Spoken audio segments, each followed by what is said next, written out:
Assalamualaikum warahmatullahi wabarakatuh.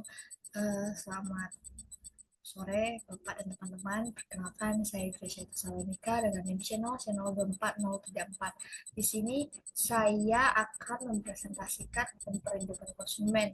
Pertama-tama yang saya hormati Bapak Dr. Wirma Eka Putra SMSI selaku dosen pengampu mata kuliah aspek hukum dan bisnis. Baiklah, tanpa berlama-lama lagi, saya akan memulai presentasi saya. Yang pertama, definisi hak perlindungan konsumen. Sebagaimana dikatakan ensiklopedi Wikipedia, hukum konsumen adalah hukum yang mengatur hubungan hukum perdata antara konsumen selaku individu dan pelaku usaha yang menjual barang dan jasa. Perlindungan konsumen meliputi masalah yang luas, yang tidak hanya terbatas pada tanggung jawab produk, hak-hak konsumen, praktik usaha yang tidak sehat, penipuan, penafsiran yang keliru, hubungan lain konsumen atau pelaku usaha.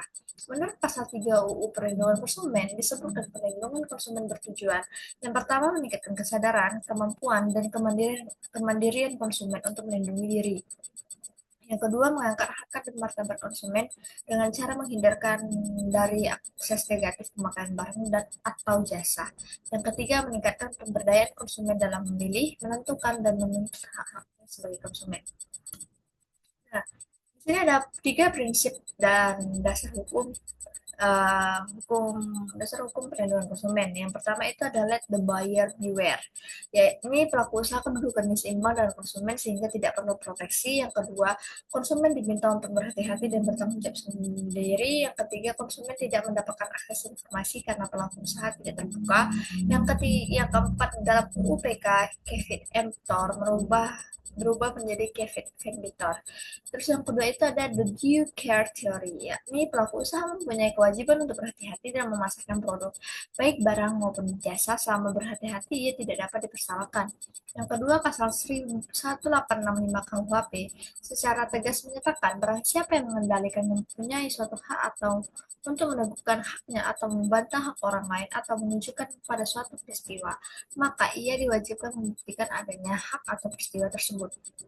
Nah, yang terakhir ada kelemahan beban berat konsumen dalam membuktikan. Dan yang terakhir ada the privacy of contract. Yakni prinsip ini menyatakan pelaku usaha mempunyai kewajiban untuk melindungi konsumen, tetapi hal itu baru dapat dilakukan jika di antara mereka telah terjalin suatu hubungan kontraktual. Pelaku usaha tidak dapat disalahkan atas hal-hal di luar yang diperjanjikan. Di Indonesia, dasar hukum sendiri yang dapat menjadikan seorang konsumen dapat mengajukan perlindungan, yakni di sini saya ngambil secara ringkas saja. Yang pertama ada Undang-Undang Dasar 1945, Pasal 5 ayat 1, Pasal 21 ayat 1, Pasal 21 ayat 1, Pasal 27 dan Pasal 23. Dan yang kedua ada Undang-Undang Nomor 8 Tahun 1999 tentang Perlindungan Konsumen atau Lembaran Negara Republik Indonesia tahun 1999 nomor 42 tambahan Lembaran Negara Republik Indonesia nomor 381. Nah, asas perlindungan konsumen. Yang pertama itu ada asas manfaat yang dimaksud untuk mengamanatkan bahwa segala upaya penyelenggaraan perlindungan konsumen harus memberikan manfaat sebesar-besarnya bagi kepentingan konsumen dan pelaku usaha. Yang kedua itu ada asas keadilan, dimaksudkan agar partisipasi seluruh rakyat dapat diwujudkan secara maksimal dan memberikan kesempatan kepada konsumen dan pelaku usaha untuk memperoleh haknya dan melaksanakan kewajibannya secara adil. Dan yang ketiga ada asas keseimbangan, dimaksudkan untuk memberikan keseimbangan antara kepentingan konsumen, pelaku usaha, dan pemerintah dalam arti material ataupun spiritual. Dan yang keempat ada asas keamanan dan keselamatan konsumen. Dimaksudkan di sini untuk memberikan jaminan atas keamanan dan keselamatan kepada konsumen dalam penggunaan, pemakaian, dan pemanfaatan barang dan atau jasa yang dikonsumsi atau digunakan. Dan yang terakhir ada asas kepastian hukum. Dimaksudkan di sini agar baik pelaku usaha maupun konsumen menaati hukum dan memperoleh keadilan dalam penyelenggaraan perlindungan konsumen serta negara menjamin kepastian hukum. Baiklah, di sini ada hak-hak dan kewajiban konsumen.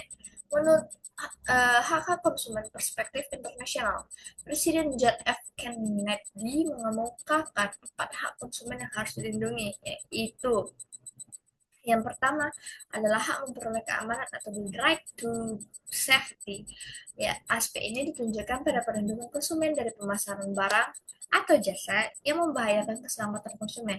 Pada posisi ini, intervensi, tanggung jawab, dan peranan pemerintah dalam rangka menjamin keselamatan dan keamanan konsumen sangat penting. Dan yang kedua, itu ada hak memilih atau the right to choose.